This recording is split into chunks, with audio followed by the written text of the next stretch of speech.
నమస్కారం, వార్తలకు స్వాగతం. ముందుగా ముఖ్యాంశాలు. మాజీ మంత్రి కేటీఆర్ మీడియా సమావేశం, పలు అంశాలపై వివరణ.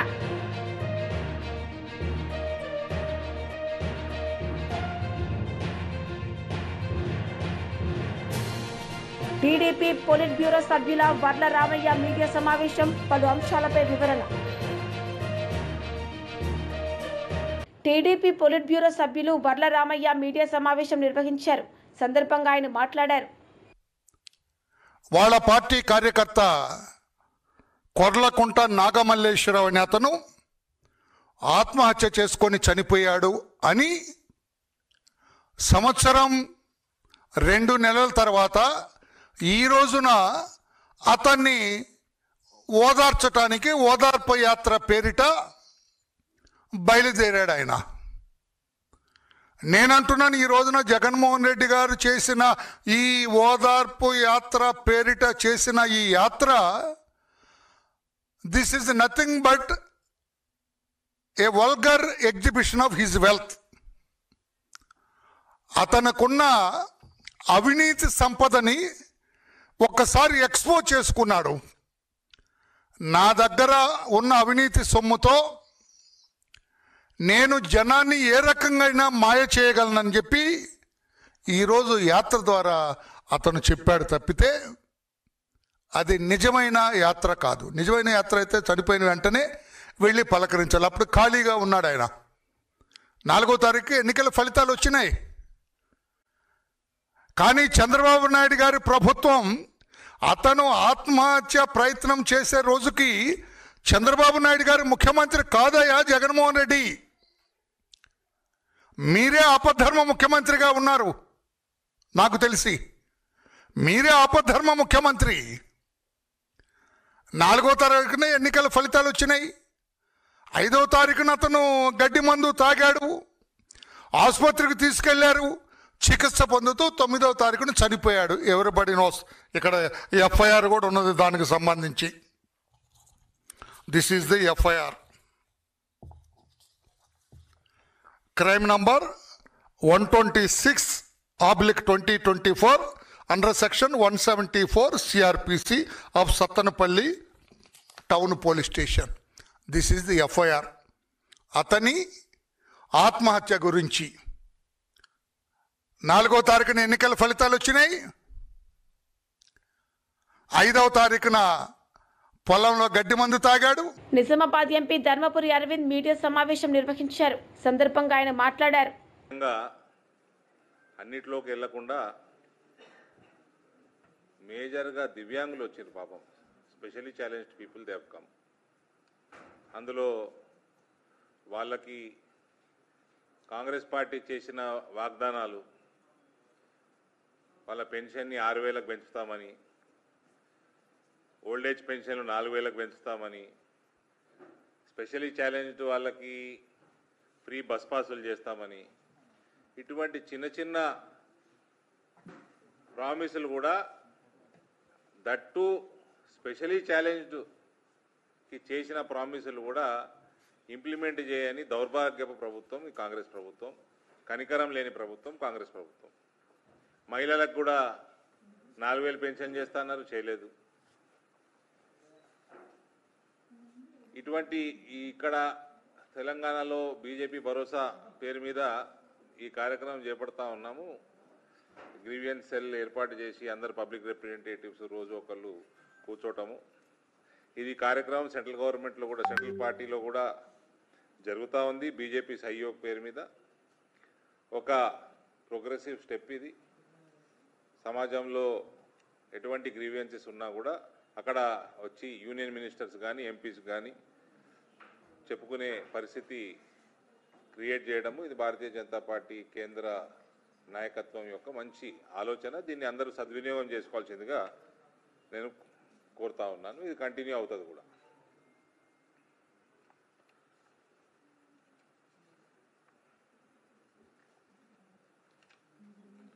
ఇటువంటి చిన్న చిన్న అంశాల మీదనే వీళ్ళకి డెసిషన్లు లేవు.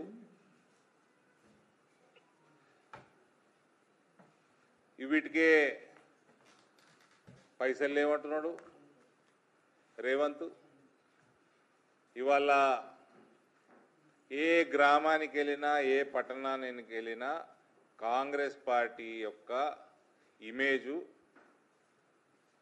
భూస్థాపితం అయిపోయింది.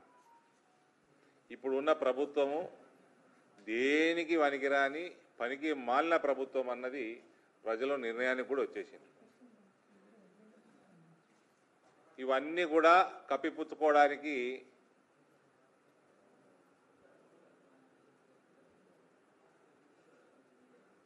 ఉత్తమ్ కుమార్ రెడ్డి ఏదో ఎజెండా పెట్టుకున్నాడు. ఇవాళ డైవర్షన్ టాక్టిక్స్. ఇందులో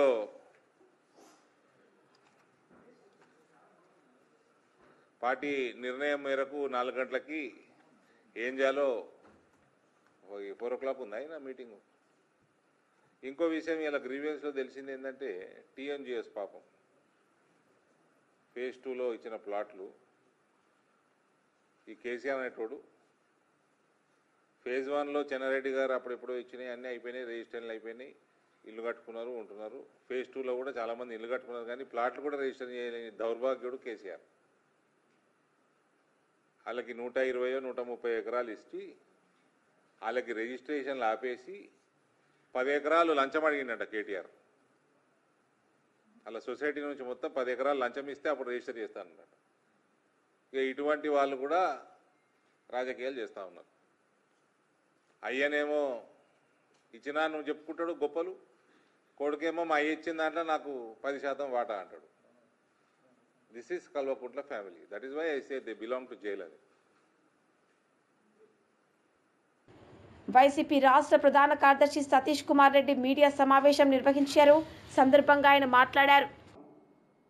100 మందికి మాత్రమే మేము అనుమతిస్తామని చెప్పి నిబంధనలు పెట్టడం ప్రజాస్వామ్యంలో చెల్లుతుందా అని చెప్పి ఈ ప్రభుత్వాన్ని నేను ప్రశ్నిస్తున్నా.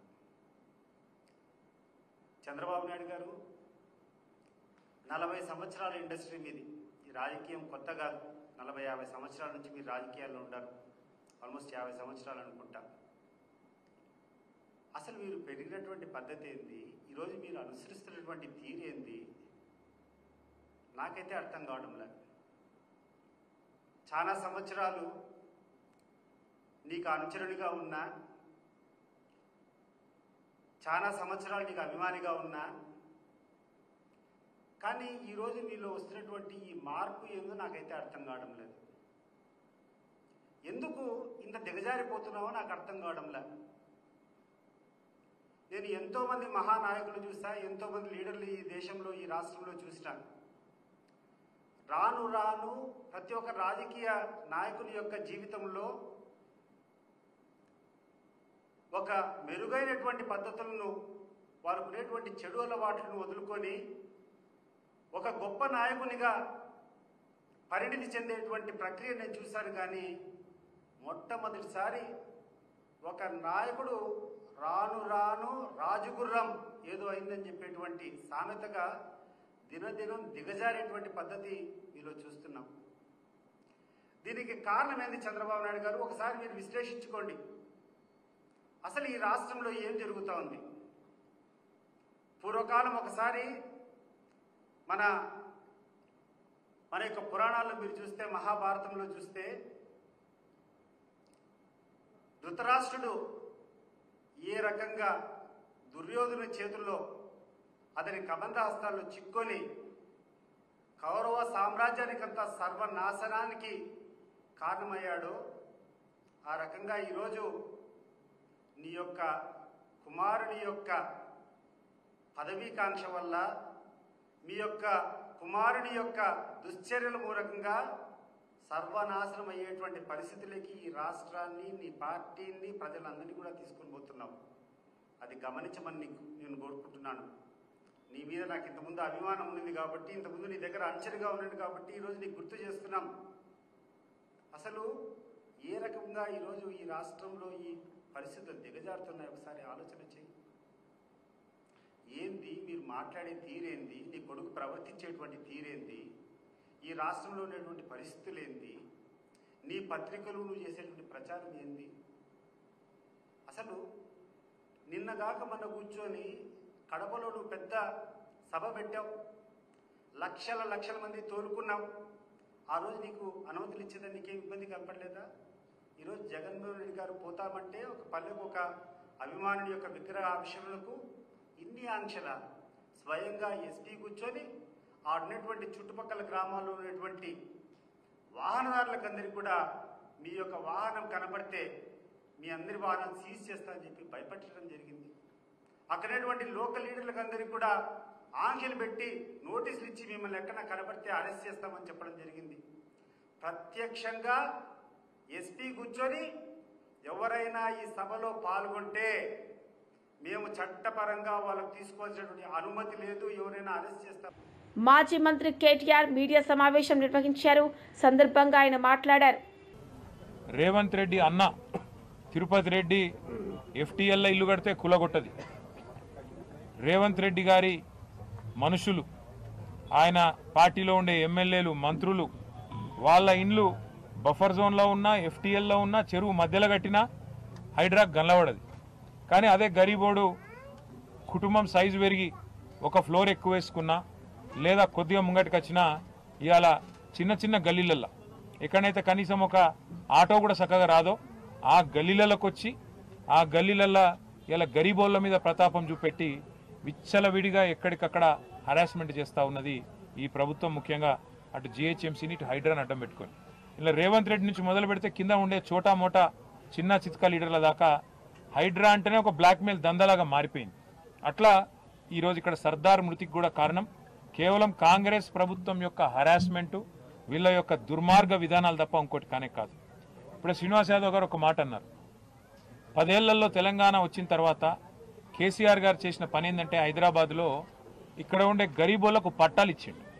ఇక్కడ ఉండే గరీబోళ్లకు 1,00,000 మందికి జీవో నంబర్ 58 కింద ఉచితంగా పట్టాలు ఇచ్చి మీరుండాలి, బాగుండాలి, మీ పిల్లలు బాగుండాలి, మీ భవిష్యత్ తరాలు బాగుండాలని చెప్పి చూసింది కేసీఆర్ నాయకత్వం.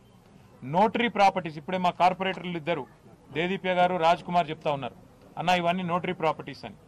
నోటరీ ప్రాపర్టీస్ని కూడా రెగ్యులరైజ్ చేసేందుకు, ఎందుకంటే హైదరాబాద్లో ఓల్డ్ సిటీలో కానీ స్లమ్స్లో కానీ హైదరాబాద్లో 1400 స్లమ్స్ ఉన్నాయి.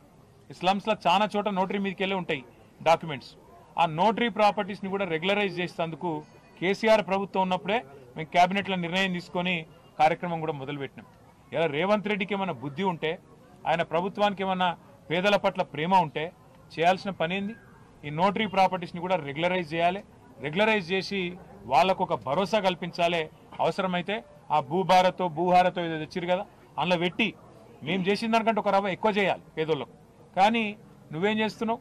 పేదోళ్ళు ఇల్లు కట్టుకుంటే ఒక డాబా వేసుకుంటే అందులో వచ్చి పొక్క కొట్టాలి, వాడు నువ్వు పార్టీలో చేరపోతే నేను సంపుతా అనాలి, చిన్న దుకాణం ఉంటే దుకాణం గులగొట్టాలి, కడుపు మీద కొట్టాలి, గరీబోని కడుపు మీద కొట్టి నోటికాడి పువ్వు గుంజుకొని ఆగమాగం చేసి ఆఖరికి ఆత్మహత్య గురికొల్పింది ఇవాళ అరాచక కాంగ్రెస్ ప్రభుత్వం. ఖచ్చితంగా ఈ కాంగ్రెస్ ప్రభుత్వం చేసే అరాచకాలకు మేము ఖచ్చితంగా అడ్డం పడతాం. మొత్తం బీఆర్ఎస్ కుటుంబ సభ్యులందరం కూడా, ఎమ్మెల్యేలు కావచ్చు, ఎమ్మెల్సీలు కావచ్చు, ఒక్క పిలుపుతో ఎక్కడ అరాచకం జరిగినా గతంలో హైడ్రా బాధితులకు అండగా నిలబడ్డాం, మూసీ బాధితులకు అండగా నిలబడ్డాం, లగచర్లలో భూములు గుంజుకుంటామంటే అక్కడ అండగా నిలబడ్డాం. నిన్న అలంపూర్లో కూడా ధన్వాడల అక్కడ కూడా రైతులకు అండగా నిలబడ్డది బీఆర్ఎస్ పార్టీ, కేసీఆర్ గారి సైనికులు. రేపు కూడా నేను ఒకటే అంటున్నా, హైదరాబాద్లో ఎక్కడైనా సరే ఏ పేదవాడి మీద రేవంత్ రెడ్డి ప్రతాపం చూపెట్టినా మీకు అండగా ఉండేది, ఖచ్చితంగా మీకు అండగా నిలబడేది బీఆర్ఎస్ పార్టీ మాత్రమే.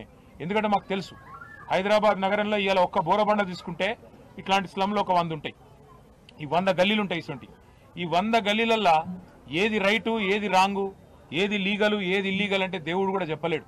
మరి అటువంటిది కావాలని ఒక బిల్డింగ్ ఏదైతే బీఆర్ఎస్ లేదో పట్టుకొని దాన్నే కొట్టాలి, ఒక బిల్డింగ్లో ఒక కేసీఆర్ సానుభూతి పరుడో అభిమానం కార్యకర్తను ఉంటే వాళ్ళనే సతాయించాలనే విధంగా ఏదైతే అధికారులు కూడా కాంగ్రెస్ నాయకులు ఆడించినట్టు ఆడుతున్నారో వాళ్ళకు కూడా నేను చెప్తున్నాను, అన్ని రోజులు ఒక్క తీరుగు ఉండయి. ఇలా ఏ అధికారులు అయితే అతి చేస్తుండ్రో, ఏ అధికారులు అయితే కాంగ్రెస్ వాళ్ళు ఆడిచ్చినట్టు ఆడుతుండ్రో, కాంగ్రెస్ పార్టీ కార్యకర్తలు లెక్క పనిచేస్తుండ్రో, ఇది మంచిది కాదు. అధికారం ఎవ్వలకు శాశ్వతం కాదు. మొన్నటిదాకా 10 ఏళ్ళు మేమున్నాం, ఇవాళ వాళ్ళకి అవకాశం వచ్చింది. రేపు మళ్ళా బరాబర్ తెలంగాణలో మళ్ళా కేసీఆర్ గారికి అవకాశం వస్తుంది. వచ్చి జలవనరుల శాఖ మంత్రి నిమ్మల రామానాయుడు మీడియా సమావేశం నిర్వహించారు. సందర్భంగా ఆయన మాట్లాడారు.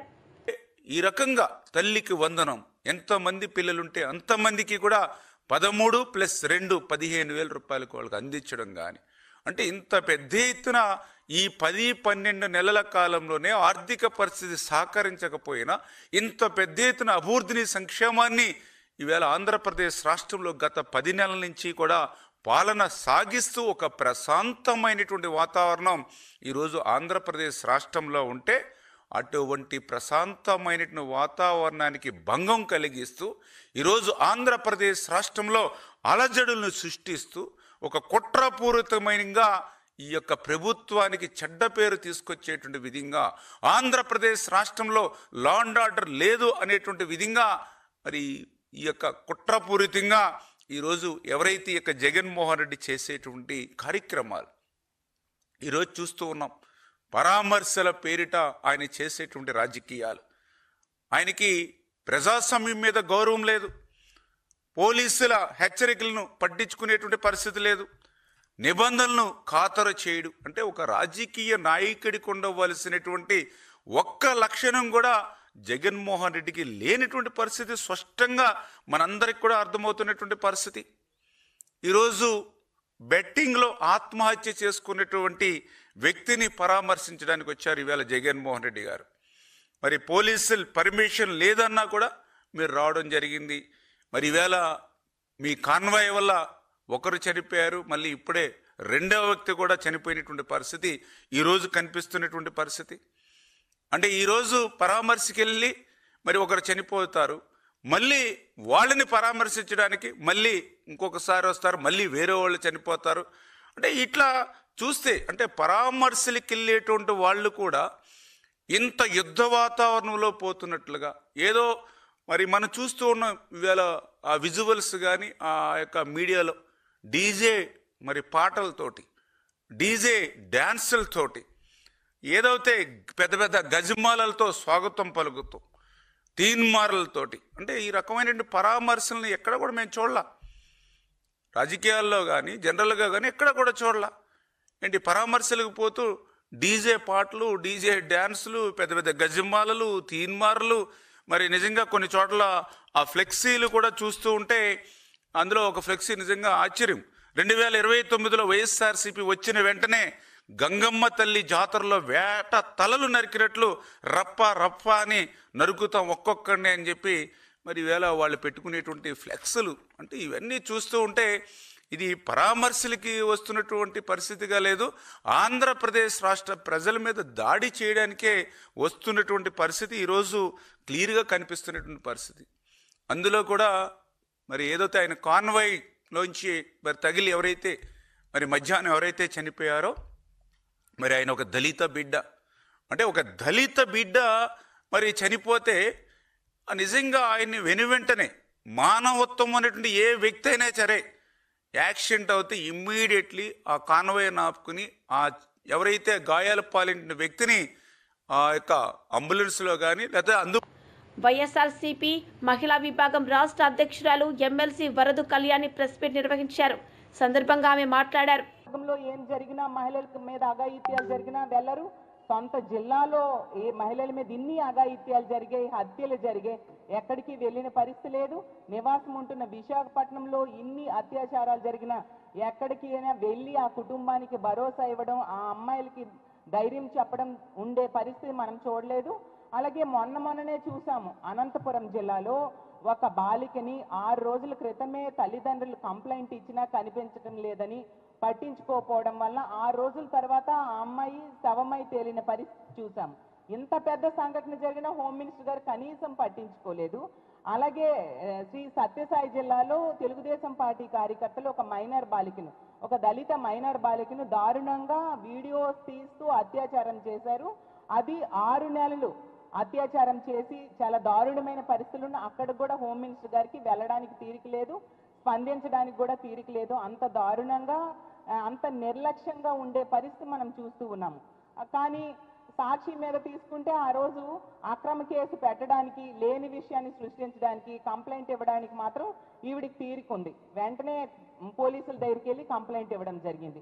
వీడియో కాల్లో స్పందించడం ఏంటి హోమ్ మినిస్టర్ గారు? స్వయంగా వెళ్ళి ఏం జరిగిందో తెలుసుకోవాలి కదా. మనం ప్రజాస్వామ్యంలో ఉన్నామా, రాక్షస రాజ్యంలో ఉన్నామా? ఎంత దారుణమైన పరిస్థితులు జరుగుతున్నాయి. ముఖ్యమంత్రి గారైతే చెప్పారు, ముఖ్యమంత్రి అయిన వెంటనే ఈ రాష్ట్రంలో ఎవరు ఆడబిడ్డపై చేయేసినా అదే వాళ్ళకి చివరి రోజు అనేసి. మరి ఎంతమంది ఆడబిడ్డల మీద చేతులు వేస్తున్నారు, వాళ్ళ ప్రాణాలు తీస్తూ ఉన్నారు. మరి చివరి రోజు అవుతుందా ముఖ్యమంత్రి గారు అని నేను అడుగుతున్నాను. మీ సొంత నియోజకవర్గంలో ఒక మహిళ మీద ఇంత దారుణంగా మీ టీడీపీ కార్యకర్తే దాడి చేశాడు, చెట్టుకు కట్టేసి అంటే ఎంత హేయమైన చర్య. మీరు దీనికి స్పందించరా, కఠిన చర్యలు తీసుకోరా అని నేను అడుగుతూ ఉన్నాను.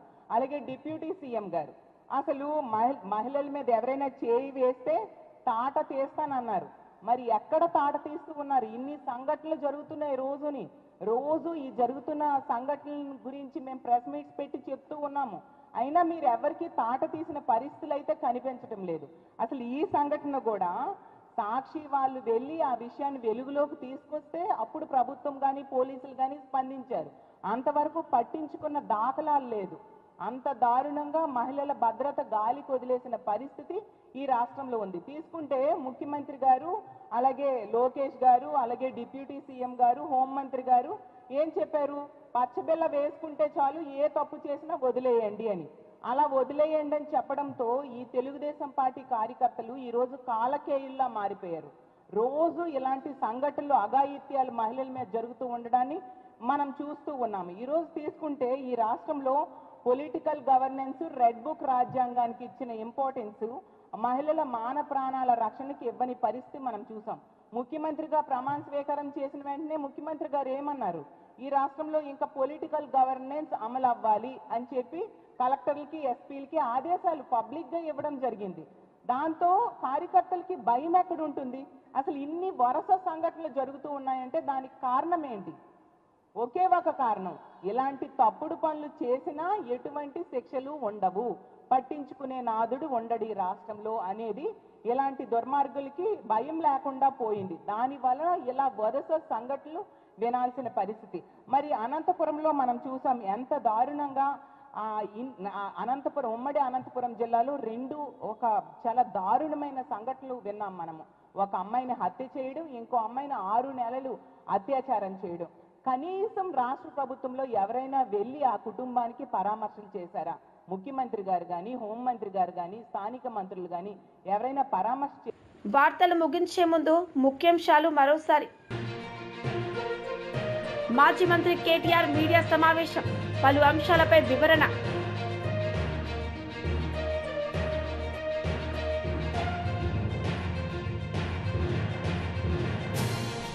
టీడీపీ పొలిట్ బ్యూరో సభ్యుల వర్ల రామయ్య మీడియా సమావేశం, పలు అంశాలపై వివరణ. ఈ వార్తలు ఇంతటితో సమాప్తం. తిరిగి ప్రసారమయ్యే వార్తల్లో మళ్ళీ కలుద్దాం. అంతవరకు సెలవు. నమస్తే.